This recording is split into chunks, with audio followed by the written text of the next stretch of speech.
Qual é a função das regressões?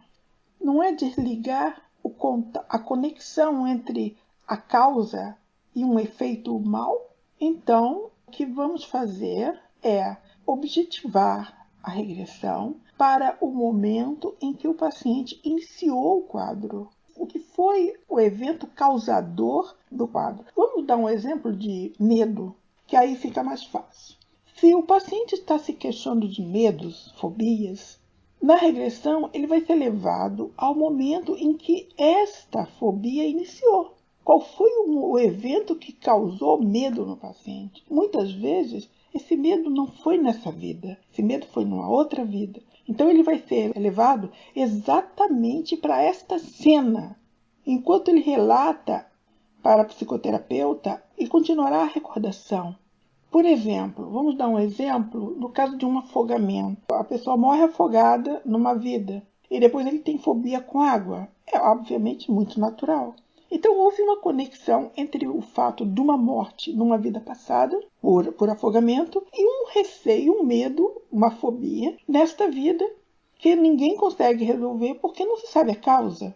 Então, nesse momento, o paciente vai ver o evento que colocou, o que causou o medo, e ele vai falando sobre o assunto, vai ficando consciente do que aconteceu. E depois, quando ele acorda, uma coisa que eu já notei, acho que com todo mundo, nunca houve falhas. Depois da regressão, a memória do indivíduo fica tão conectada que aumenta, mesmo fora da regressão. Ele vai percebendo tudo sozinho, por conta dele, sem hipnose, sem nada. E cada dia vai ficando mais forte essas memórias. Ele não para. Parece que desencadeou um processo que não vai mais suspender, até um certo ponto.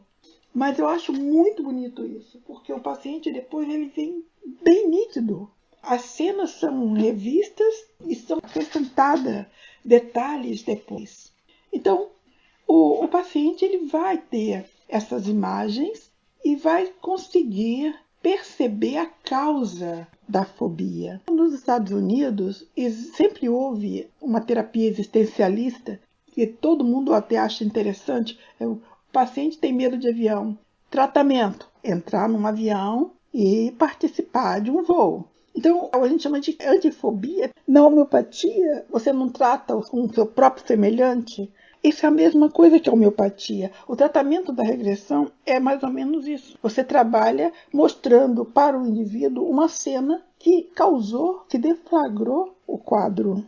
Cada regressão trará um conteúdo diferente, então não é possível prever o que será acessado. Mas todas as regressões, por serem oportunizadas, terão uma finalidade para o momento atual da pessoa. Há uma questão que muitas pessoas querem saber também. Eu posso ver várias vidas? Pode. Quem segue o critério da regressão é o próprio paciente. Então, ele vai sempre estar conectado, linkado a um momento que está correlacionado com os problemas dele. Vai sempre ser assim. Existem muitas pessoas que eu vou reconhecer pessoas de outras vidas nessas regressões. Provavelmente. Não sei se você vai associar. Se você vai associar, tudo bem. Se não, aí depende. Muitas vezes sim, muitas vezes não. Muitas vezes você fica desconfiado. Eu acho que aquela pessoa que eu vi na regressão era fulano de tal. Isso é óbvio, porque quase 90% das vezes você reencarna no mesmo núcleo familiar. Quase 90% das vezes.